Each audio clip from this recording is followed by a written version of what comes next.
Oi, gente! Hoje eu vim aqui para gravar para vocês mais um vídeo da série Curiosidade Animal. E o animal de hoje é o lêmure. Um animal exótico e divertido. Foi após o filme Madagascar que ele se tornou ainda mais popular.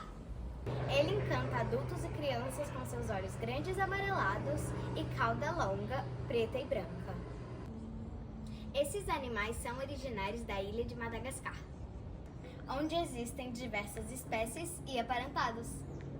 Uma das principais características desses animais é seu odor forte e marcante, que serve para marcação de território, ou seja, o local será dominado pelo lêmure mais forte e fedido. Eles são muito inteligentes, capazes de identificar formatos, memorizar linhas e sequências, perceber operações aritméticas básicas, além de selecionar ferramentas de acordo com suas qualidades funcionais. Espero que vocês tenham gostado das curiosidades de hoje. Beijo, beijo, tchau!